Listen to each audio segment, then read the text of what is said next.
Hello guys, तो welcome back to our new videos. इसमें हम शुरू करने वाले हैं हेरोन्स फार्मूला की जो एक्सरसाइज है। एक ही एक्सरसाइज है चैप्टर में 10.1। मैं कॉफी और हमारे लेक्चर चलता ही रहेगा। तो इससे पहले कि मैं लेक्चर शुरू करूं तो मैं एक बार इंट्रोडक्शन देना चाहूंगा कि इससे पहले हम क्या क्या चीज़ें कवर जो है कर चुके हैं इस लेक्चर में। इस लेक्चर की बात है तो यहाँ पे मैं रफ में एक बार आपको बेसिक इन्फॉर्मेशन आपको बता देना चाहता हूँ। देखो, जैसे कि अगर हमारे पास रही एरिया ऑफ ट्रायंगल की, एरिया ऑफ ट्रायंगल निकालने के लिए हमारे पास 8th क्लास तक एक फॉर्मूला होता था। वो फॉर्मूला क्या था हमारे पास? अगर मेरे पास एक ट्रायंगल दे रखा है, इस बात को समझना, मेरे पास ट्रायंगल एक ऐसा ट्रायंगल दे रखा है। तो अगर मान लो मेरे पास ये ए है, ये बी है, ये सी है, तो इस बात को समझो कि बेस को हम किसी को भी कंसिडर कर सकते हैं। बेस हमारे पास क्या होगा? ए बी को कंसिडर कर सकते हैं, बी सी। फॉर्मूला बता देता हूँ। एरिया ट्रायंगल का हमारे पास क्या, हम 8th क्लास तक जो पढ़ते थे, एरिया ऑफ ट्रायंगल, वो फॉर्मूला था हमारे पास 1/2 इंटू बेस इंटू हाइट। 1/2 तो नंबर हो तो होगा ही होगा। बेस और हाइट दो ऐसी चीज है जो आपको पता होना जरूरी है, जो आपको पता करना है। तो बेस क्या होता है भाई? ये जो तीन साइड है ट्रायंगल की, उन तीनों में से किसी भी साइड को आप बेस कंसिडर कर सकते हो, उसमें कोई दिक्कत वाली बात नहीं है। ठीक है, आप इसे बेस कंसिडर करो, ए बी को, बी सी को या ए सी को, सी ए को, कोई फर्क नहीं पड़ता है। दिक्कत आती है हमारे पास हाइट में। हाइट क्या होगा? तो मान लो, अगर हाइट में बताना चाहता हूँ है क्या, समझाता हूँ एग्जाम्पल के साथ, फिर आपको समझ आएगा। मान लो अगर मैं ए सी को हाइट कंसिडर करता हूँ, मैं ए सी को हाइट कंसिडर करता हूँ, अगर मैं एसी को हाइट कंसिडर करता हूँ, तो ये जरूर, एक मिनट, ये जरूरी है कि जो, सॉरी, एसी को अगर बेस कंसिडर करता हूँ, मैं एसी को मैं बेस कंसिडर करता हूँ, तो हाइट क्या होता है? तो हाइट होता है कि जिस भी चीज को आप बेस कंसिडर कर रहे हो, उसके ऑपोजिट वर्टेक्स से उस लाइन पे आने वाली परपेंडिकुलर लाइन, आने वाली आने वाली परपेंडिकुलर लाइन, इसको हम बोलते हैं हाइट। तो अगर मान लो ये पी है, तो अरे यार, ट्रायंगल ध्यान से बनाना चाहिए। ठीक है, तो हमारे पास ये था। एक मिनट, तो अगर मान लो जैसे कि हमारे पास ये परपेंडिकुलर है, तो अगर मान लो ये पी है, तो बीपी आपके पास परपेंडिकुलर हो जाएगा, हाइट हो जाएगा, और एसी हमारे पास बेस हो जाएगा। उदाहरण के लिए ऐसा नहीं है, सेम चीज है, बट हमारे पास जो ट्रायंगल आपको दे रखा है, ट्रायंगल कुछ इस तरीके से दे रखा है। ये सेम ए है, ये बी है, ये सी है। जब चीजें इस तरीके से देख रखी हो, और आप मान लो कि आप मानते हो कि भैया मैं एसी को नहीं, बीसी को बेस लेता हूँ, तो बीसी है। तो इसका जो अपोजिट वर्टेक्स है, वर्टेक्स मतलब क्या होता है? वर्टेक्स मतलब है जहां दो लाइनें आके मिलती हैं। फॉर एग्जांपल ये एक वर्टेक्स हो गया। फॉर एग्जांपल लाइन जो ए बी है और ए सी है, वो कहाँ मिल रही है? दोनों लाइन, ये दोनों लाइन कहाँ मिल रही है? जाहिर सी बात है ए पे मिल रही है। ए एक वर्टेक्स हो जाएगा। एक ट्राइंगल के तीन वर्टेक्स होते हैं। उसी प्रकार से अगर मैं ए बी की बात करूँ और बी सी, ये कहाँ मिल रहे हैं? वो मिल रहे हैं बी पे, तो बी एक वर्टेक्स हो जाएगा। अगर मैं बात करूँ ए सी और बी सी लाइन की, ये कहाँ मिल रहे हैं? ये तो सिर्फ इसी पॉइंट पे मिल रहे हैं, तो तीन वर्टेक्स होते हैं। तो जब भी हम बेस की बात करेंगे, सॉरी, जब भी हम हाइट की बात करेंगे, तो जिस भी साइड को आप बेस कंसिडर करो, उसके ऑपोजिट वर्टेक्स से उस बेस पे जो परपेंडिकुलर लाइन आती है, उसको हम बोलते हैं, हाइट। उसको हम बोलते हैं हाइट। तो हमारे पास हाइट ऐसे होगा, लगभग परपेंडिकुलर। फॉर एग्जाम्पल मैंने ये लिया, कोई ऐसा भी बना सकता है। अगर मैं यहाँ पे, अगर कोई ए बी सी, ऐसा भी हो सकता है, A B C. For example कोई ए बोलता है कि मैं इस पे परपेंडिकुलर लूंगा, तो सेम बेस, अगर इसे मैं, सॉरी, बेस में इसे अगर कंसिडर करता हूँ, अगर वो बेस इसे कंसिडर कर रहा है, तो इस बेस के ऑपोजिट वर्टेक्स जो कि बी है, इस पे जो परपेंडिकुलर लाइन ड्रॉ होगी, उसको हम बोलते हैं हाइट। तो हाइट का कंसिडरेशन, हाइट का जो कॉन्सेप्ट है, वो दिमाग में अच्छे से क्लियर होना चाहिए कि हाइट एक्चुअली में होता क्या है। कुछ नहीं होता, जिस भी साइड को आप, अगर कुछ भी बताता हूँ, जिस भी साइड को आप बेस कंसिडर कर रहे हो, उससे के ऑपोजिट वर्टेक्स से जो लाइन आप ड्रॉ करते हो, उस पे वो परपेंडिकुलर हो। हाइट जब भी कहीं भी आप सुनो, किसी की क्लास में हो आप, हाइट मतलब उसका परपेंडिकुलर होना जरूरी है। अगर परपेंडिकुलर नहीं है तो हाइट नहीं होगी। फॉर एग्जाम्पल, जैसे कि मैं एक ट्राइंगल लेता हूँ, जैसे मैंने फिर से एक ट्राइंगल लिया समझाने के लिए, तो मैं लेता हूँ पी क्यू आर लेता हूँ। तो जैसे कि अगर मैं बेस इसे कंसिडर कर रहा हूँ, तो इसका अपोजिट वर्टेक्स होगा पी। ठीक है, अगर मैं बेस कंसिडर कर रहा हूँ पी आर, तो इसका अपोजिट वर्टेक्स होगा क्यू। अगर मैं बेस कंसिडर कर रहा हूँ अगर मैं बेस कंसिडर कर रहा हूँ P Q, sorry, P Q, हाँ, इसको अपोजिट वर्टेक्स क्या होगा? आर। ये हमारे पास होंगे वर्टेक्स। तो क्या है? अगर मैं बेस कंसिडर कर रहा हूँ P Q, opposite vertex vertex से आने वाली लाइन, कोई सी भी लाइन नहीं, वो लाइन जो सिर्फ परपेंडिकुलर होगी, वही लाइन अपोजिट वर्टेक्स, अभी नहीं, अपोजिट वर्टेक्स तो ये भी लाइन जा रही है क्या, ये होगा क्या, बिल्कुल नहीं, ये होगा क्या, नहीं, उस बेस पे वो जिसको आप बेस कंसिडर कर रहे हो उस पर परपेंडिकुलर बनाना भी जरूरी है। ये होता है, बारीकियां पता नहीं होती, इसलिए बच्चों से गलती होती है। तो दूसरी साइड दे दे आपको, फॉर एग्जाम्पल मैं ये दे दूं 5 सेंटीमीटर, और ये हाइट दे दूं आपको 2 सेंटीमीटर, आपको बोलोगे भैया बेस दे रखा है, हाइट दे रखा है, भाई वो नहीं है, वो हाइट है। अगर बेस इसे ले रहे हो तो इस पे परपेंडिकुलर बनना जरूरी है, कहाँ से, ये नहीं कि कहीं से भी परपेंडिकुलर बन जाए, नहीं, अपोजिट वर्टेक्स से। अगर एग्जैक्ट डेफिनेशन आप समझो इसका क्या है, एग्जैक्ट डेफिनेशन हमें समझनी है। तो बस ये था, आई होप आपको चीजें समझ आई होगी। और एक और बात, तो जैसे कि मैं एक फिगर बनाता हूँ, तो जरूरी नहीं है कि हमेशा जो हाइट है ट्राइंगल की वो ट्राइंगल के अंदर हो, हाइट जो है ट्राइंगल की बाहर हो सकती है। हाइट मतलब आपको ये बताया जा रहा है कि उस फिगर की जो ऊंचाई है वो है कितनी। तो अगर मैं आपको कुछ फिगर्स बनाऊं, तो फॉर एग्जाम्पल एक ट्राइंगल ऐसा भी बनाया जा सकता है, एक ट्राइंगल ऐसा भी बनाया जा सकता है। अब मैं बोलता हूँ इस, ये ट्राइंगल है ए बी सी, ठीक है, तो इसकी हाइट बताओ। अगर मैं ए सी कंसिडर कर रहा हूँ, इसको मैं ए सी कंसिडर कर रहा हूँ, तो इसकी हाइट क्या है, अगर आप देखोगे अपोजिट वर्टेक्स है, अपोजिट वर्टेक्स से इस पे आप कोई लाइन बना ही नहीं पाओगे जो परपेंडिकुलर होगी। आप लॉजिकली देख भी सकते हो, मैं मेजरमेंट करके नहीं बता रहा हूँ, बट नहीं बना पाओगे। तो हम क्या करेंगे, हम बेस को थोड़ा एक्सटेंड कर लेंगे। मान लेते हैं बेस हमारे पास यहाँ पर है, हाइट भी लेते हैं 6 सेंटीमीटर है, ये 2 सेंटीमीटर, बाकी हम चीजें लेते हैं, ये लेंथ 2 सेंटीमीटर, ये मान लो 5 सेंटीमीटर है। तो मेरे पास क्या होगा, इस पे से जो बेस पे हम परपेंडिकुलर लाइन बनाएंगे, ये बना मतलब परपेंडिकुलर बना, तो ये जो होगा, और जो मान लेते हैं इसकी लेंथ अगर 3 सेंटीमीटर है, तो अगर आप ये बेस ले रहे हो तो हाइट हम ये लेंगे, तो हाइट बाहर एग्जिस्ट भी कर सकती है ट्राइंगल के, जरूरी नहीं है कि अंदर ही एग्जिस्ट करे। इस बात को क्लियर समझना, हमने बेस को एक्सटेंड किया है यहाँ पर, अब ये नहीं कि बेस को एक्सटेंड किया तो इसकी भी आप डिस्टेंस बढ़ा दो, वो बेस सेम रहेगा 5, बट हाइट ट्राइंगल के बाहर भी एग्जिस्ट कर सकती है। देखो हाइट कहोगे भैया ट्राइंगल तो अंदर है बाहर, इस बात को समझो कि हाइट क्या है, हाइट है उस फिगर की ऊंचाई। तो इस फिगर की आप ऊंचाई आप मेजर करोगे, और ऊंचाई मतलब परपेंडिकुलर, उसका 90 डिग्री होना जरूरी है। कैसे आप मेजर करोगे, अगर आप स्केल लेके जाओगे तो क्या ऐसे मेजर करोगे, नहीं, तब तो हाइट कंसिडर नहीं होगी ट्राइंगल की। अगर बेस आपने इसे कंसिडर किया तो ट्राइंगल आपको बताना ऊंचा कितना है, उससे मतलब है बस, चाहे ऊंचाई जो आपको ट्राइंगल के अंदर मेजर करना पड़े या बाहर मेजर करना पड़े, कहीं लिखा नहीं है कि हाइट ट्राइंगल के अंदर ही होना जरूरी है। हाइट की आप डेफिनेशन समझो पहले, एक तो बेस पे परपेंडिकुलर होना जरूरी है ऑपोजिट वर्टेक्स से, साथ में क्या है कि बस इतनी इतनी डेफिनेशन है, ऑपोजिट वर्टेक्स इस पे परपेंडिकुलर होना जरूरी है, परपेंडिकुलर नहीं हो पाएगा इस पे, तो हम क्या करेंगे, और वर्टेक्स को एक्सटेंड कर देंगे। एक्सटेंड करने का मतलब हमने ये नहीं कि हम नया वर्टेक्स मान लेंगे ए सी, और ऐसा कुछ नहीं, वर्टेक्स अभी वो बेस अभी भी वही है, हाइट का कॉन्सेप्ट बस इतना है। आई होप आपको हाइट का कॉन्सेप्ट क्लियर हुआ होगा, बस इतना ही है।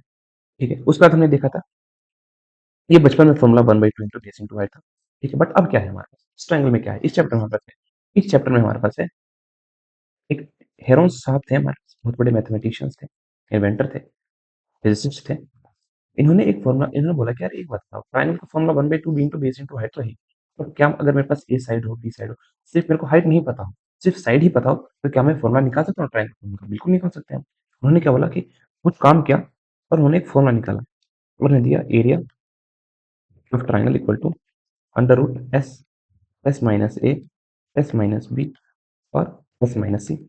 और उन्होंने बोला एस क्या है, एस क्या, उन्होंने कहा सेमी पेरीमीटर बोले, सेमी पेरीमीटर, सेमी पेरीमीटर मतलब पेरीमीटर का आधा, मतलब क्या हमारे पास A plus B plus C by 2, ये है हमारे पास सेमी पेरीमीटर, बस इतना सा है। सेमी पेरीमीटर मतलब आपको पता हो, ऑफकोर्स कोई भी फिगर की अगर हम पेरीमीटर की बात करते हैं तो क्या होता है, सभी बाहर की जो आउटर बाउंड्री की लेंथ को हम ऐड कर देते हैं। नहीं समझ आया, उदाहरण के लिए बताता हूँ, जैसे मेरे पास स्क्वायर है, ये this side plus this side plus this side plus this side, बस आ गया पेरीमीटर। अगर मेरे पास रेक्टेंगल है, तो this side plus this side plus this side plus this side, ये हमारे पास क्या हो जाएगा, पेरीमीटर हो जाएगा। अगर मैं ट्राइंगल की बात करता हूँ, मैं ट्राइंगल की बात करता हूँ, तो this side plus this side plus this side जो भी है तो ऐड करके पेरीमीटर आ जाएगा। तो अब मैं इस क्वेश्चन को करते हैं, इंट्रोडक्शन तो काफी हो गया, वरना पता चला बेसिक से करवाते रहे। खैर, हमारे पास क्या है, traffic signal board indicating school है, एक ट्रैफिक सिग्नल बोर्ड है। फॉर एग्जाम्पल सिग्नल बोर्ड अक्सर कुछ इस तरीके से रहते हैं ना, मैं तो बना देता हूँ। सिग्नल बोर्ड अक्सर कुछ इस तरीके से रहते हैं, और इस पे लिखा रहता है स्कूल अहेड, क्या लिखा हो, यहाँ लिखा हो स्कूल अहेड, क्योंकि स्कूल है तो बच्चे हैं तो थोड़ा गाड़ी अपना ध्यान से चलाया जाए।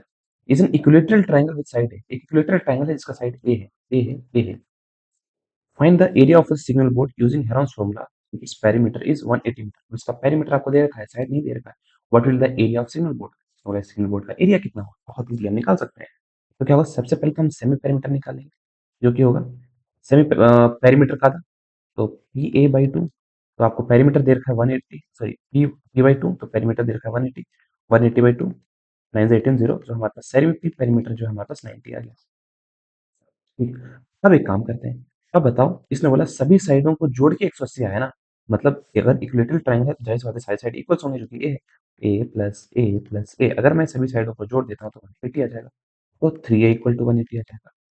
ठीक है, तो 3 बन जाए 3, 3 6 18 0, तो ए कितना आएगा 60 सेंटीमीटर। तो मेरे को साइडों की लेंथ पता चली कि साइड की लेंथ कितनी होने वाली है। तो हमारे पास फॉर्मूला क्या था, सबसे पहले अ, हम निकाल लेते हैं एस माइनस ए निकाल लेते हैं।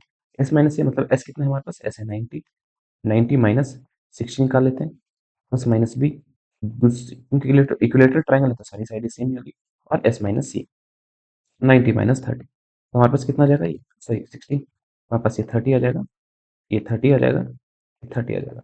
हमारे हमारे पास हेरोन साहब हमें क्या फॉर्मूला देकर गए, वो हमें देकर गए थे, area equal to, area equal to under root S, S minus A, S minus B, और एस माइनस सी, इन्होंने देकर गए थे। तो मैं एरिया निकालना चाहूँ तो मेरे पास एस दे रखा है 90, under root 90, 90 into 30 into 30 into 30, तीनों साइड हो गया। तो देखो मैं 90 को लिखना चाहूँ तो मैं 90 को लिख सकता हूँ 3 इंटू 30, है ना, और ये 30 तीन बार, 30 इंटू 30, ये दो 30 है, दो 30 इनका पेयर बन गया, बाहर चले जाएंगे, तो हमारे पास आ गया 30 इंटू 30, और रूट थ्री अंदर रह गया। 30 इंटू 30 कितना होगा, 900, 900 root three centimetre square, centimetre है ना, सेंटीमीटर स्क्वायर, ये इसका उतना एरिया होगा। अब एक और बात बताओ मुझे मेरे भाई, कि मैंने क्या बताया था इक्विलेटरल ट्रायंगल का, सीधा फॉर्मूला याद कर लो। फॉर्मूला क्या था इक्विलेटरल ट्रायंगल का, root three by four into side square, जो भी था। मतलब अगर फॉर्मूला निकाल, root three by four into side कितना है हमारे पास, साइड आया था, साइड आया था इसका कितना है, एक साइड कितना है 60 सेंटीमीटर का, हमारे पास आएगा 60 इंटू 60, तो हमारे पास क्या हो जाएगा, टू वन ज़ा टू, टू ज़ा फोर, टू थ्री ज़ा सिक्स जीरो, टू वन ज़ा टू, टू थ्री ज़ा सिक्स जीरो, 13 टू 30 होगा 900, 900 रूट थ्री। तो सेम यहाँ से भी और वहाँ से भी सेम ही फॉर्मूला आया, तो मैं कहूँगा कि सर्कुलेटरी ट्रायंगल का फॉर्मूला भी आप मेमोराइज कर ही लो, उतना कोई बड़ी बात नहीं है, root three by four into side square ही होता है। ठीक है, चलो। The triangular side of walls of flyover have been used for advertisement, मतलब ये एडवर्टाइजमेंट के लिए यूज हुआ है, जो ट्रायंगुलर, ये जो ट्रायंगुलर वाला पार्ट है ना, ये ट्रायंगुलर वाला पार्ट है, ये किसी एडवर्टाइजमेंट के लिए यूज हुआ है। ठीक है, इसकी साइडें आपको दे रखी है, ये दे रखी है, एडवर्टाइजमेंट ई और ठीक इतना दे रखा है हमें, उसने बोला कि ये हमारे पास रुपीज है 5000 रुपीज पर मीटर स्क्वायर में। ठीक है, एक साल का। A company hired one of its watch for 3 month, एक कंपनी है जो 3 महीने के लिए इसे हायर करती है, वो कंपनी कितना पैसा देगी, तो जाहिर सी बात है सबसे पहले काम हम करेंगे इसमें एरिया निकाल लेंगे अपना। ठीक है, कॉफी मेरी ठंडी हो रही है, ध्यान इसमें चला जाता हूँ। ओके, तो सबसे पहले हम सेमी पेरीमीटर निकालने के लिए फॉर्मूला क्या है, A plus B plus C by two, तो हमारे पास कितना आ जाएगा, हमारे पास है 122 plus two two plus 120 divided by two, तो मैं यहाँ पे निकाल लूंगा ये, मैं काट देता हूँ सभी को, है ना, टू सिक्स ज़ा 12, वन ज़ा टू, वन ज़ा टू सिक्स ज़ा 12, जीरो। ठीक है, तो हमारे पास आ गया 61 प्लस हमारे पास आ गया 71, 61 और 71 को हम ऐड करेंगे तो 8 प्लस 12, 138, 138 एस हमारे पास आ जाएगा 138 सेंटीमीटर। ठीक है, एक बार वैसे ऐड करके देखता, 1 to 2, एक गलती ना हो तो हम देखते रहेंगे। कॉफी तो बड़ी मस्त बनी भाई, चार है दो, टू वन जा टू, टू थ्री जा सिक्स, टू टू जा फोर है। एक मिनट, मैंने कुछ गड़बड़ कर दी है क्या यहाँ पे, टू सिक्स जा 12, टू वन जा टू, टू वन जा टू, टू सिक्स जा 12, जीरो का जीरो, सबको ऐड ही तो करना था। तो एक मिनट, 61, वन वन और 60 को ऐड करूंगा तो हाँ मैंने गड़बड़ कर दी है उधर, टू 13132 आएगा। होती है मिस्टेक बच्चों, यहाँ पे मैंने ये कैसे कर दिया, यहाँ पे 1 + 1 2 आएगा। I am sorry, I am sorry guys, I really apologize. हाँ, टन टन टन टन टन टन टन टन, चलो 132 मीटर आ गया हमारे पास। हाँ, अब हमारे पास पहले हम निकाल लेते हैं S minus A, S minus ए हमारे पास कितना होगा, 132 माइनस 122 क्या आ जाएगा, एस माइनस बी, जो कि होगा 132 माइनस 22, और एस माइनस सी, जो कि हो जाएगा मेरे पास 132 माइनस 120। चलो, तो हमारे पास इधर इधर आ जाएगा तो 8 2 10, हमारे पास ये 10 आ जाएगा। और हमारे पास इधर आ जाएगा तो हमारे पास आ जाएगा, दो में से दो गया जीरो, तीन में से दो गया एक, और एक वन, 110। और इस माइनस सी आ जाएगा 132 माइनस 120, दैट इज हमारे पास हो जाएगा, एक मिनट, 132 है ना हमारे पास, और 120, हाँ, तो हमारे पास 210, तो हमारे पास आ जाएगा 12, 12। होती है गाइस, कैलकुलेशन मिस्टेक्स होती है, आई अपोलोजाइज। मैं अपोलोजाइज ही करता रहता हूँ। चलो, हमारे पास फॉर्मूला है, एरिया ऑफ ट्रायंगल क्या फॉर्मूला था, S, S minus A, S minus B, और एस माइनस सी। तो हमारे पास जो है वो क्या होगा, एस एस कितना है हमारे पास, एस है 132, 132, मार्कर चेंज कर लेते हैं, है ना, येलो मार्कर ले लेते हैं, थोड़ा पतला है, इसको पतला करना पड़ेगा, 132 इंटू 10 इंटू 110 इंटू 12, ठीक है। वो जाहिर सी बात है, 132 को मैं प्राइम फैक्टराइज कर लेता हूँ ताकि चीज़ें मुझे क्लियर मिल जाए यहाँ पे।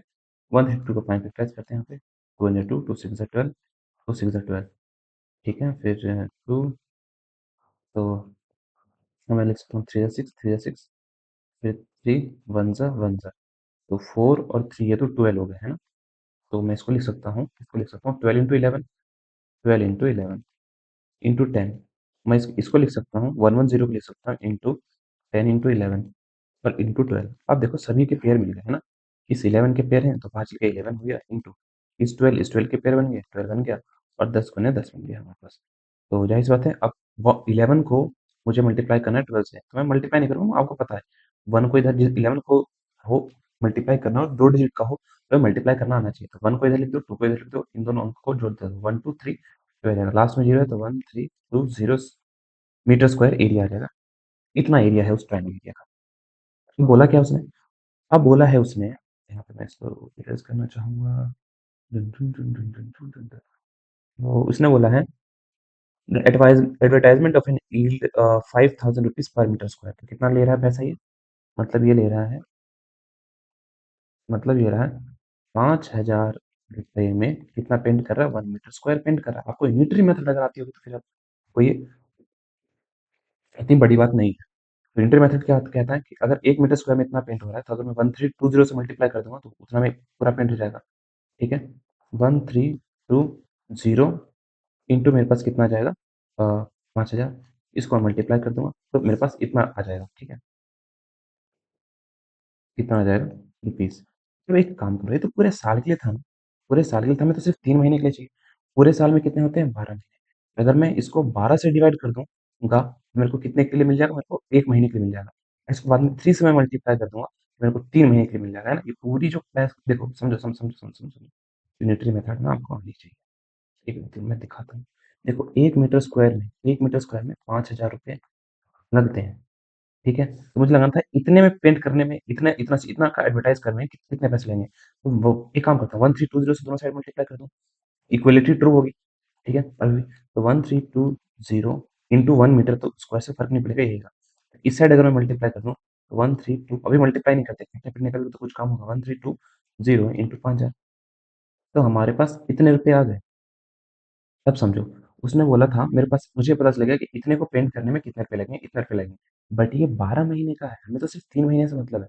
तो अगर मैं 1 महीना का निकालना चाहूँ तो cost of advertisement advertisement of 1 month,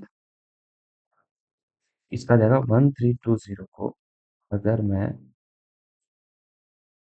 अगर मैं 1320 को, एक मिनट, 1320 को अगर मैं 12 से डिवाइड कर दूं तो 1 महीने का आएगा। Cost of advertisement of 3 month, 3 month के लिए मैं क्या करूँ, इसको 3 से मल्टीप्लाई कर देता हूँ, मतलब 1320 इंटू 5000 इंटू 12, ये 1 महीने का था, इसको मैं 3 से, अगर मैं इसको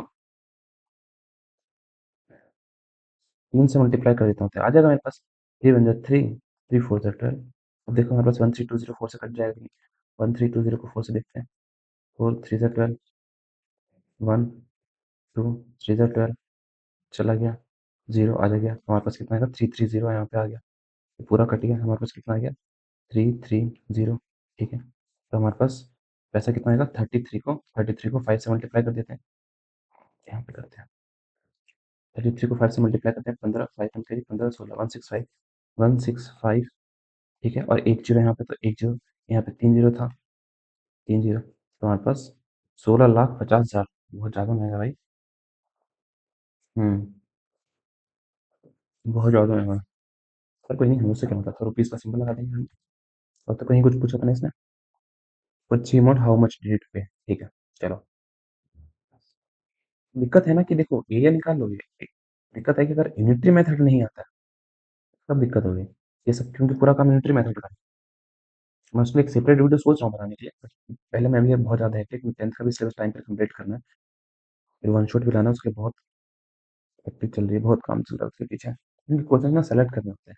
ऐसा नहीं कि बहुत रॉकेट साइंस है, बट एक बेस्ट लेक्चर बनाने के लिए ना काफ़ी चीज़ें आपको सेक्रीफाइस करनी पड़ती है, बहुत कुछ ढूंढना पड़ता है, रिसर्च करना पड़ता है कि कैसे क्वेश्चन हमें देंगे, कैसे क्वेश्चन नहीं देंगे, क्योंकि जब ड्यूटी पर लेक्चर रिकॉर्ड कर रहे हो, पढ़ा रहे हो, तो आप ऐसा नहीं पढ़ा सकते, 10 टीचर है, कुछ हट के करना है तो मतलब बेस्ट क्वालिटी कंटेंट देना पड़ेगा ना इसमें। खैर, there is a slide in a park, one of the side wall has been painted in some colour with, जैसे हम स्लाइड देख सकते हैं, यहाँ से ऊपर चढ़ के जाएंगे और यहाँ पे गिर जाएंगे, ठीक है। तो कहा ये गया है आपसे, इस पे कुछ पेंट करना है, one side walls keep the park green, ये लिखना है। If the sides of the wall 15 इतना है, find the area painted in a colour, हमें एरिया निकालना है कि कितना एरिया में पेंट हुआ होगा। जाहिर सा बात है, सबसे पहले हम एस निकालेंगे, एस हम कैसे निकालेंगे, 15 प्लस 11 प्लस 6 बाई 2, तो आपको इवन कट तो नहीं रहा है, तो सभी को ऐड करके फिर काटेंगे। 15 और 11 हमारे पास, 15 11 और 6 कितना हो जाएगा, 6 और 6 12, 32/2 हो जाएगा हमारे पास, 2 1 2, 2 6 12, दैट इज 16 आ जाएगा, ठीक है। तो एस, तो पहली साइड एस माइनस ए आ जाएगा हमारे पास, तो हमारे पास आ जाएगा 16 माइनस हमारे पास 15, दैट इज 1, दूसरा जाएगा S minus B, that is 16 minus 11, that is हमारे पास 5, दैट इज हमारे पास S minus C, that is 16 minus 6, that is 10, ये आ गया हमारे पास। चलो अब एरिया निकालते हैं, एरिया ट्रायंगल हमारे पास क्या था, area equal to under root S, S minus A, S minus B, S minus C, ठीक है।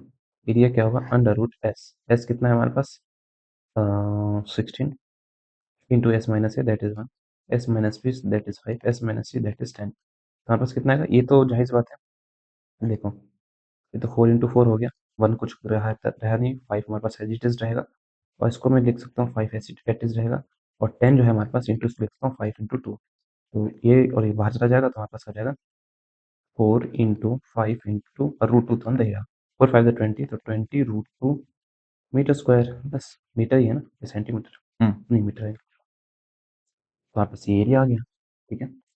बढ़ते हैं नेक्स्ट क्वेश्चन की तरफ, जो कि हमारे पास find the area of a triangle, two sides of which are 18 centimeter and 13 से 10 सेंटीमीटर। अब देखो यहाँ पे क्या जादू कह रखा है, फॉर एग्जांपल एक आपके पास ट्रायंगल दे रखा है, अगर यहाँ पे पेरीमीटर का कॉन्सेप्ट में हल्का सा भी आपको इसे मानता हूँ पी क्यू आर क्लियरिटी नहीं है, तो नहीं हो पाएगा क्वेश्चन, और मैं देखता हूँ कि बहुत इस क्वेश्चन में बच्चे फंसते हैं, नहीं कर पाते हैं, क्या करूँ मैं भी परेशान होता है टीचर। फिलहाल इसने आपको बोल रखा है दो साइड है 18 सेंटीमीटर, दो साइड पता है, और नहीं पता है तो मैं बताने के लिए रेडी हूँ, आई होप आपको ये अच्छा लगे। कॉपी नहीं भाई, लेक्चर। इस साइड को हम मान लेते हैं एक्स, पेरीमीटर क्या था, पेरीमीटर था सभी साइडों को ऐड करके जो आता है, पेरीमीटर,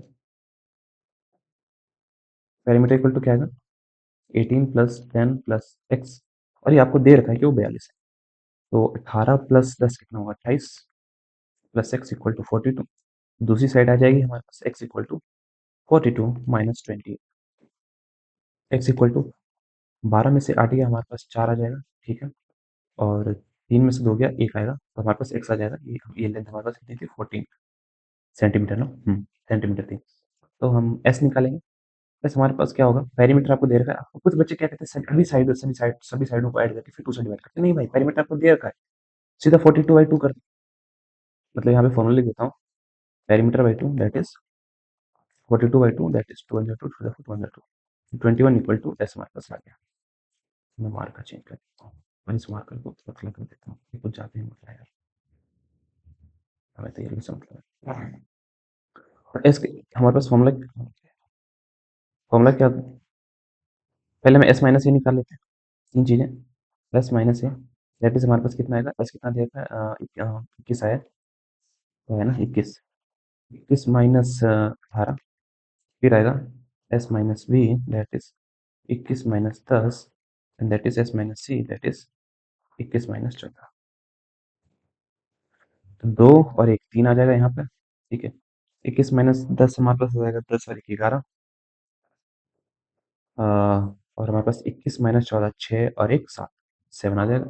तो इसका एरिया क्या होगा, एरिया ऑफ ट्राइंगल का फॉर्मूला हमारे पास दे रखा था, अंडर रूट लिख लेते हैं पहले तरीके से, area equal to under root S minus A S minus B और एस माइनस सी। मैं बार बार फॉर्मूला एक लिख रहा हूँ कि देखते देखते आपको याद हो जाए, मेमोराइज भी हो जाए। अंडर रूट एस कितना है हमारे पास, एस है 21, 21 into S minus A that is 3 that is 11 that is 7। तो अगर मैं इसको मल्टीप्लाई करूँ तो मैं क्या कर सकता हूँ, इसको मैं लिख सकता हूँ 21 7 इंटू 3 लिख सकता हूँ, 7 इंटू 3 फिर इंटू 3 इंटू 11 इंटू 7। तो ये देखो ये 7 है ये 7 है, तो मेरे पास यहाँ पे आ जाएगा 7 इंटू ये 3 है ये 3 है, 11 बाहर नहीं आ जाएगा तो हमारे पास ये है 21 रूट 11 सेंटीमीटर स्क्वायर। ये हमारे पास ये हमारे पास एरिया आ गया। क्योंकि ठंडी ना धीरे धीरे कॉफी ठंडी लगी तो कॉफी का फ्लेवर बड़ा अच्छा रहा है। चलो तो ये हो गया हमारे पास, और तो कुछ करना ही था, इजी था, ठीक है। बढ़ते हैं नेक्स्ट क्वेश्चन की बाद देख लेना यार, कुछ खास तो इसमें है भी नहीं, दो क्वेश्चन बचे हैं तो जल्दी जल्दी निपटा के लेते हो, खत्म करते हैं। देखना 5 sides of a triangle in the ratio of इतना इट्स पेरीमीटर इज इतना, फाइंड इट्स एरिया। इस बात को समझना कि रेशियो जो अचानक से आ गया और रेशियो वाले क्वेश्चन अक्सर बच्चों से नहीं हो पाते हैं, क्या करते हैं, दिक्कत कहाँ आती है, दिक्कत आती है बच्चों को रेशियो क्या होता है यही नहीं पता है। मैं कॉपी को रखता हूँ साइड पर, अच्छे से एक बार रेशियो का कॉन्सेप्ट समझाता हूँ। देखो रेशियो एक्चुअली में क्या होता है, 5 मिनट को सुन लो, कंपेयर करने के लिए यूज होता है, तुलना करने के लिए यूज होता है। कि अगर मान लो जैसे कि हमारे पास अगर मान लो कोई एक एक बच्चा है रेटेड ए, दूसरा एक बच्चा है और ये बच्ची है बी। अगर इसके पास 10 रुपए हैं, इसके पास 20 रुपए हैं, मैं पूछना चाहूंगा कि अगर मैं इसको तुलना करना चाहूँ कितने ज्यादा है, तो मैं क्या करता हूँ, एक कॉन्सेप्ट है ए बाई बी हम कर देते हैं। मतलब ए का जो है ए और बी से हम डिवाइड करते हैं, क्योंकि आंसर सिंप्लीफाइड फॉर्म में आएगा 1/2। मतलब ए के जो बी के पास है, बी के पास कितना है, ए का डबल है, ए का 2 गुना है। अगर ए के पास 1 रुपया है, बी के पास 2 रुपया है। अगर इसके पास 2 रुपया है तो इसके पास 4 रुपया है। अगर इसके पास 3 रुपया है, इसका जो भी है उसका डबल हो जाएगा वहां पे। यही है रेशियो, कंपेयर करने के लिए। तो जब भी हम दो नंबरों को काटते हैं, यहाँ पे मान लो दो नंबरों को काटा गया है, तो क्या चीज आपने लिया है, मतलब यहाँ पे लिया है 10 इंटू 1 और यहाँ पे लिया है 10 इंटू 2। तो दो नंबर दोनों में जो थे, जो वो कॉमन थे, वही चीज है हमारे पास रेशियो की, दोनों में से कोई कॉमन लिया गया है, वही हम रेशियो की वैल्यू ले लेंगे। यहाँ पे एक्चुअली हमें क्वेश्चन क्या क्या कह रखा है, तीनों की साइड्स एक इस रेशियो में है। तो हम क्या करेंगे, लेट्स रेशियो वैल्यू भी एक्स, हो सकता है भी नहीं समझे, 2 मिनट प्लीज ध्यान रखना, फोकस, मुझे पता मैं क्या कर रहा हूँ, समझ आएगा। Let's ratio value be X. तो ये वाली साइड कितना है, लेट इट बी हमारे पास ये है, तो ये 12x हो जाएगा, ये 17x हो जाएगा। कोई सी भी साइड कुछ हमें तो नहीं पता कि कौन साइड ए बी सी, हमने तो अपने कन्वीनियंट के लिए बनाया, 25x हो जाएगा। मतलब कि एक ऐसा नंबर है जो इन तीनों से मैं मल्टीप्लाई कर दूंगा तो मेरे पास ओरिजिनल साइड आ जाएगा। ये रेशियो में आपको दे रखा है, इसका मतलब हो सकता है यहाँ पे 12 टू 24, 17 टू मुझे नहीं पता तो टेबल मैं याद करता हूँ, 14 थी 34, 34 ये 50 हो सकता है ये हो। तो दोनों में कॉमन क्या था, टू टू टू टू था, कॉमन लेके काट दिया गया, सिंप्लीफाई कर दिया गया। बाद में हमारे पास इसमें क्योंकि अब और ये सिंप्लीफाई नहीं हो सकता और ये फर्दर काटा नहीं जा सकता है, तो हमें वही एक्स चाहिए। और वो एक्स तो जाहिर सी बात है, एक्स को एक्स क्या है, वो सेम ही नंबर होना चाहिए, है ना। इसको अगर मैं 12 से मल्टीप्लाई कर दूंगा तो ओरिजिनल नंबर आ जाएगा, इससे मल्टीप्लाई कर दूंगा तो ओरिजिनल नंबर, इससे मल्टीप्लाई कर दूंगा तो ओरिजिनल नंबर। और अगर मैं इन सबको ऐड कर दूं, 12x plus 17x plus 25x, तो मेरे को क्या मिलना चाहिए, सभी साइडों को जोड़कर क्या आता है, पेरीमीटर। तो पेरीमीटर हमारे 540 देता है, और यहाँ पर इस लिहाज से इस तरीके से x की वैल्यू आ जाएगी। तो जैसे ही आपको x की वैल्यू आई, आप सारी साइडें बता सकते हो। फॉर एग्जाम्पल 12 और 17, 12 17, 25, 7 2 9, 9 और 5 14, 14 और एक कैरी। ठीक है, 3 और 2 5, 54। तो हमारे पास कितना आ गया, 54x इक्वल टू 540। अब जाहिर सी बात है, कट के हमारे पास 10 आ जाएगा। x हमारे पास आ गया 10 सेंटीमीटर। वेंटीमीटर सिर्फ 10, मतलब अगर इस वाली साइड कितनी हो जाएगी, मतलब कि ये वाली साइड कितनी हो जाएगी, ये साइड हो जाएगी 120 सेंटीमीटर, और ये वाली 170 सेंटीमीटर, और ये वाली कितनी हो जाएगी, ये वाली हो जाएगी 250 सेंटीमीटर। ये था x। कंपेयर 3 के साथ भी हो सकते हैं, तो मैंने 2 का एग्जांपल दिया ना। और मान लो जैसे कि एक हमारे पास, और हम एक बच्चे नए बच्चे को इंट्रोड्यूस कर सकते हैं, लेट इट बी ये, जो कि हमारे पास है। मैं अपने आप को नीतीश इंट्रोड्यूस करता हूँ, नीतीश भैया। ठीक है, अब मेरे पास मान लो तुम लोगों से ज्यादा पैसे हैं, लेट इट बी 25 रुपीज, 5 रुपए ज्यादा है बस। ठीक है, अब हमारे पास कितना होगा, अब देखो हमारे पास कितना होगा, 10:20:25। अब दोनों में क्या कॉमन है, सिर्फ पांच पांच ही कॉमन है, ध्यान रखना। अब हम कॉमन जो ले सकते हैं वही ले सकते हैं। तो यहाँ पे मैं 10 को लिखना चाहूंगा तो लिख सकता हूँ 5 into 2। इसको लिख सकता हूँ 5 into 4। इसको क्या लिख सकता हूँ 5 into 5। सभी में क्या चीज है जो कॉमन है, तो इसको हम हटा देंगे, बचेगा, काट देंगे, कैंसिल आउट हो जाएगा। 2:4:5, 5 होगा ना यहाँ पे। मतलब अगर मेरे पास 2 रुपए हैं, अगर किसी के पास 2 रुपए हैं, तो एक एक के पास अगर 2 रुपए हैं, तो इसके पास कितने हैं हमारे पास, इसके पास 5 रुपए हैं, तो 4 रुपए हैं, और इसके पास नीतीश के पास 5 रुपए हैं। ये होता है तुलना, हम सिंप्लीफाइड में कंपेयर कर सकते हैं। अगर कोई चीज मेरे पास 2 है, अगर रिलेटिवली इसके पास, एक के पास 2 है, तो उसके पास इसका डबल होगा, और इसमें से इसका एक कम होगा। जरूरी नहीं कम, ये तो रेशियो मैंने एग्जांपल की जैसे ऐसे बता दिया। बट समझो, इस तरीके से सिंप्लीफाइड में रेशियो काटा जाता है, या फिर लिखा जाता है सिंप्लीफाइड। वही है, हमें जब तक हमें ये नहीं पता है ना कि आपने क्या काटा है। हो सकता है अगर ये मेरे पास, देखो, हो सकता है इसके पास 4 रुपए हो, 2 से मल्टीप्लाई करके, इसके पास 8 रुपए हो, इसके पास 10 रुपए हो, काटने का सेम ही वो आएगा। हो सकता है इसके पास 6 हो, इसके पास 12 हो, और इसके पास 15 हो। कुछ भी हो सकता है, हमें वो नंबर नहीं पता। यहाँ पे मैंने इस चीज को यहाँ पे मैंने 2 से मल्टीप्लाई किया, यहाँ पे इस चीज को मैंने 3 से मल्टीप्लाई किया, फिर आंसर आया। वही एक्स है कि तीनों को क्या मल्टीप्लाई किया जाए जो हमारे पास ओरिजिनल साइड आ जाए, क्योंकि रेशियो में हमें नहीं पता ना क्या चीज काटा गया। मैं तो रेशियो के फॉर्म में आंसर दे रखा है। चलो, एस निकाल लेते हैं, एस हम निकाल लेते हैं। 540/2, 2 टू 2 टू 7 14 0, 270 आ जाएगा। तो हमारे पास एस माइनस ए निकाल लेते हैं सबसे पहले। तो 270 माइनस हमारे पास 120, फिर S minus B, that is 270 minus 170, और S minus C, that is 270 minus 250। 270 में से हमारे पास 120 माइनस होगा, तो हमारे पास आएगा 0, 7 2 5, और 2 में से गया 1, 150। 270 में से 170 माइनस होगा, जाहिर सी बात है हमारे पास 0 0, और ये 1 आ जाएगा, 100। 270 में से 250 माइनस होगा, जाहिर सी बात है हमारे पास 20 आ जाएगा। ठीक है, अब फॉर्मूले में पुट करते हैं, फॉर्मूला क्या था हमारे पास फॉर्मूला, अंडर एरिया। यहाँ हम लिखते हैं, इसको भी हम मिटाते हैं। यहाँ पे हम लिखते हैं एरिया, इसको थोड़ा एक्सपेंड करके इधर लिखते हैं, area equal to under root S, S minus A, S minus B, S minus C. तो एरिया हमारे पास क्या है, एस कितना है हमारे पास, एस है 270, तो 270 इंटू हमारे पास आएगा 150 इंटू 100 इंटू 20। 270 का हम प्राइम फैक्टराइजेशन करते हैं तो उसका कितना आएगा। अब हमें बस प्राइम फैक्टराइज करना है ना, और बहुत बारीकी से प्राइम फैक्टराइजेशन करना है। तो प्राइम फैक्टराइजेशन करने का मतलब यही कि हमारे पास ये सब आ जाए। तो कहाँ का यहीं काटता हूँ, ये सब का तो काम हो ही गया ना। ये 270 को निकालते हैं। रूट के बाहर कैसे लिखना होता है आपको ये पता होना चाहिए, लास्ट लेक्चर में मैंने ये सब बता रखा है आपको। ठीक है, 3 9 27 0, तो हमारे पास आ जाएगा। यहाँ पे मैं इसको लिख सकता हूँ, इसको लिख सकता हूँ 3 into 90 लिख सकता हूँ। 90 लिखने से मेरा काम हो गया।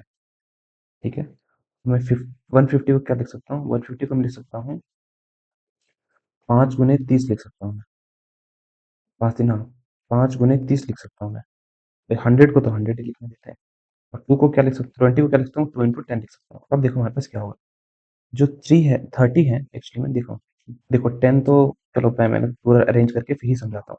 देखो 3 है, मैं 90 को क्या लिख सकता हूँ, 3 इंटू 30 लिख सकता हूँ, इंटू 5 लिख सकता हूँ, इंटू 30 लिख सकता हूँ। ठीक है, तो ये दोनों का बन गया पेयर, इन दोनों का बन गया पेयर। ठीक है, और हमारे पास 30 हो गया, बच गया 100। 100 को मैं लिख 10 इंटू 10 तो लिख सकता हूँ, 10 इंटू 10 लिख ही सकता हूँ। और बच गया हमारे पास 2 इंटू 10। अब देखो जादू कहाँ होगा, थ्री ये बाहर चला जाएगा, 3 इंटू 3 बाहर चला जाएगा, ये 30 इंटू 30 ये भी बाहर चला जाएगा, हमारे पास 30, हमारे पास 10 इंटू 10 ये भी बाहर चला जाएगा, 10। हाँ हमारे पास 10 इंटू 10 ये भी बाहर चला जाएगा, बच गया 5 और ये 20, है ना। तो रूट 5 इंटू 2, और मैं 10 को क्या लिख सकता हूँ, 10 को मैं लिख सकता हूँ 2 इंटू 5, है ना। देखो 5 तो हमारे पास यहाँ पे था, 2 हमारे पास ये रहा, और ये 10 का 2 इंटू 5 हमारे पास दिख रहा है ना, 2 इंटू 5 हमारे पास यहाँ दिख गया। तो मैं लिख सकता हूँ 3 और 3 900, सॉरी ये 90 हो जाएगा, 90 इंटू मतलब यही 100 इंटू क्या, ये 5 भी बाहर चला जाएगा और ये 2 भी बाहर चला जाएगा। ठीक है, बच गया कुछ, रूट में बचा नहीं, 5 तो 10, हमारे पास 9000 आ जाएगा सेंटीमीटर स्क्वायर, ये एरिया आ जाएगा। बस ये चीज़ हमें निकालनी थी। बस आपको प्राइम फैक्टराइजेशन की जादू पता होना चाहिए, और ये पता होना चाहिए कि जिनका पेयर बन जाता है, जिनका एक अपने जैसे एक साथी मिल जाता है, वो रूट के बाहर जाते हैं। क्यों बाहर आते हैं, ये भी मैंने पिछले लास्ट वीडियो में समझाया है। ठीक है, जैसे लेक्चर खत्म होगा मैं इसको एक बार और समझाता हूँ, चलो आपके लिए। ठीक है, कॉफी भी मेरी ठंडी करा दी थी आप लोगों ने, तो क्या जबरदस्त कॉफी बनी है भाई, मजा आ गया। Self obsessed man. ओके, अब हमारे पास क्या है, N isosceles triangle has a perimeter 30 centimetre. एक आइसोसेलेस ट्राइंगल है, आपको आइसोसेलेस ट्राइंगल पता होगा क्या होगा,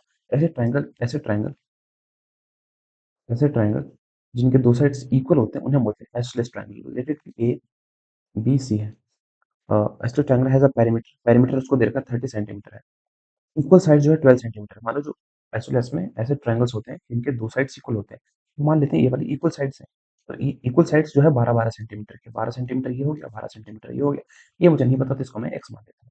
फाइंड द एरिया, क्योंकि मुझे पेरीमीटर दे रखा है, मैं थर्ड साइड निकाल सकता हूँ, दो साइड दे रखा है, तो मेरे पास क्या होगा, पेरीमीटर,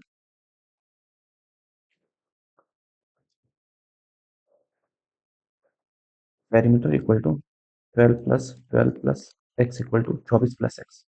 और आपको दे रखा है पेरीमीटर कितना है, 30 दे रखा है, इसका मतलब मिल सकता हूँ 24 प्लस एक्स इक्वल टू 30, इसका मतलब X equal to 30 - 24, that is मेरे पास आएगा एक्स इक्वल टू 6 सेंटीमीटर। ये साइड मेरे को पता चलेगी 6 सेंटीमीटर, फिर मैं एस निकाल सकता हूँ। और फिर से कुछ बच्चे सारी साइडों को ऐड करके फिर 2 से डिवाइड करते हैं, नहीं भाई नहीं करना, आपको सेमी पेरीमीटर दे रखा है ना 50, 3/2 होता है, that is 30/2, that is 15, that is 15 equal to S. ठीक है, फिर हम एस माइनस सी निकाल लेते हैं, एस माइनस बी निकाल लेते हैं, एस माइनस सी निकाल लेते हैं। एस माइनस सी कितना है, 15 में से पहली साइड माइनस करेंगे 12, फिर 15 में से दूसरी साइड माइनस करेंगे, दैट इज 12, दैट इज 15 में से फिर तीसरी साइड जो कि 6, तो यहाँ पे 3, यहाँ पे 3, 15 में से 6 जाएगा, हमारे पास आएगा 11, सॉरी 9 आएगा। ठीक है, चलो अब फॉर्मूला भी पुट करते हैं। एरिया क्या था, एरिया ऑफ ट्राइंगल क्या था हमारे पास, under root S, S minus A, S minus B और S minus C, that is हमारे पास क्या हो जाएगा, एस, एस कितना है मेरे पास 15, 15 एस माइनस सी हमारे पास 3, ये 3 और ये 9। ठीक है, अब जाहिर सी बात है ये 3 और ये तो बाहर चला जाएगा, तो हमारे पास कितना आ जाएगा 3, और इसको मैं 3 इंटू 3 लिख सकता हूँ, तो इसका भी 3 बाहर चला जाएगा, ये पूरा टर्म बाहर चला जाएगा, बच गया सिर्फ 15, 15 बाहर नहीं आ सकता, तो हमारे पास ये रह गया अंदर में, तो आंसर आ गया इसका 9 रूट 15, और यूनिट है सेंटीमीटर स्क्वायर, तो सेंटीमीटर स्क्वायर लगाना मत भूलना। ठीक है, सेंटीमीटर स्क्वायर क्यों आता है, एरिया की यूनिट आपको पता होना चाहिए ना। मैंने लास्ट लेक्चर में फिजिकल क्वांटिटी को भी अच्छे से एक्सप्लेन करके फिर बताया कि centimetre square, metre square, kilometre square ये क्यों आता है एरिया हमेशा। ठीक है, एक ही सिंपल कुछ भी रामायण का था, बेसिक रीजन ये है ना, समझो, बताऊं क्या, देखो फिजिकल क्वांटिटी क्या होता है, फिजिकल क्वांटिटी वैसे लास्ट लेक्चर मैंने ऐसे ऐसे समझाया यार, वहीं देख लो, ठीक है, वहीं देख लो, तो समझा देता हूँ 2 मिनट में। जिस भी चीज़ को हम क्वांटिफ़ाई कर सकते हैं, मेज़र कर सकते हैं, उसे हम फिज़िकल क्वांटिटी बोलते हैं। फिज़िकल क्वांटिटी क्या होता है? जैसे कि ए पॉइंट है और बी पॉइंट है। यहाँ से लेके यहाँ तक की डिस्टेंस कितनी होने वाली है, उसको मैं बोलता हूँ, इसको मेज़र कर सकता हूँ लेंथ से। लेंथ को हम किससे मेज़र करते हैं? सेंटीमीटर, मीटर, किलोमीटर, एमएम, इन सब चीज़ों से, ठीक है? अब अलग-अलग चीज़ों को अलग-अलग यूनिट से मेज़र करते हैं। उदाहरण के लिए मैंने 5 लिखा है। 5 अपने आप में अर्थहीन है। 5 में अपने आप को कोई मतलब नहीं है। मैं इसके आगे कुछ ना लगाऊँ। फॉर एग्ज़ाम्पल अगर मैं मीटर लगाता हूँ, अगर 5 आवर लगाता हूँ, 5 मिनट लगाता हूँ, 5 किलो लगाता हूँ, 5 मैंगोज़ लगाता हूँ। जैसे ही मैं इसको लगा रहा हूँ, तब आप उसका मतलब समझ रहे हो। अगर मैं सिर्फ़ 5 लिखता हूँ, तो आपके दिमाग में कुछ नहीं आ रहा होगा। आपके दिमाग में दूभी चल रहा होगा, रसगुल्ला चल रहा होगा, रसगुल्ला आएगा। मतलब कुछ चीज़ें चल रहा होगा, दही आएगा, ठीक है? लेट इट बी एनीथिंग यार जो भी हमारे माइंड में चल रहा हो, ठीक है? चलो, तो उसी प्रकार से हमारे पास क्या होता है कि फिज़िकल क्वांटिटी हम उसे कहते हैं जिसे हम क्वांटिफ़ाई कर सकते हैं, नंबरों के रूप में दर्शा सकते हैं, हम जिसे हम मेज़र कर सकते हैं। उदाहरण के लिए सेंटीमीटर, मीटर, किलोमीटर, ठीक है? चलो ये था। उदाहरण के लिए मैं क्या बता रहा था आप लोगों को? शुरू किया क्या? मैंने बताया अच्छा हाँ, एरिया की यूनिट मीटर स्क्वायर की होती है। तो अगर हम एरिया की बात करें, तो ये लेंथ होती है। लेंथ को हम मीटर में मेज़र करते हैं और विड्थ को भी हम मीटर में मेज़र करते हैं। तो मान लो ये 2 मीटर है, ये 3 मीटर है, तो अगर मैं एरिया निकालूँ तो एल इंटू बी होता है। एल इंटू बी क्यों होता है? ये तो नहीं पता, मतलब ये पता है, मत सोचो, मैं बाद में बता दूँगा ये क्यों होता है। 3 मीटर, तो आंसर आ जाएगा नंबर नंबर से मल्टीप्लाई होगा 6 और मीटर इंटू मीटर भी तो कुछ होगा, अपने आप थोड़ी गायब हो जाएगा, तो मीटर स्क्वायर होगा क्योंकि मल्टीप्लाई हो रहे हैं। Metre into metre, metre square होगा, इसलिए उसकी यूनिट मीटर स्क्वायर होती है एरिया की। ये कहना क्या चाह रहा है? अगर एरिया है 6 मीटर स्क्वायर, आपसे बोल क्या रहा है? ये आपसे ये बोलना चाह रहा है, अगर आप एक स्क्वायर बनाओगे जिसकी जो साइड है 1 मीटर की होगी, वैसे आपको 6 स्क्वायर लगेंगे, जिसकी साइड 1 मीटर 1 मीटर की होगी। अगर किसी का 25 सेंटीमीटर स्क्वायर एरिया आ रहा है, इसका मतलब है वो एक ऐसे स्क्वायर लगेगा, ऐसा स्क्वायर लगेगा जिसकी साइड 1 सेंटीमीटर हो, ऐसे स्क्वायर आपको लगेंगे। बस यही है एरिया और कुछ नहीं। दुनिया का कोई सा भी एरिया निकालो, हमेशा 2 लेंथ मल्टीप्लाई हो रहे होंगे हमेशा, इसलिए हम इसको ये करते हैं, मीटर स्क्वायर आता है। यार बहुत ही ज़्यादा हो गया फ्लो में। मैं एक बार देख लेता हूँ कितना टाइम हो गया। 42 मिनट ही हुआ है, बहुत बकवास कर सकते हैं, करना चाहेंगे क्या? नहीं छोड़ो, लास्ट लेक्चर में सब कुछ अपलोड कर ही दिया, कुछ खास बचा नहीं है। Bye bye guys, see you in next videos. मैं अपनी कॉफ़ी कंप्लीट कर लेता हूँ तब तक।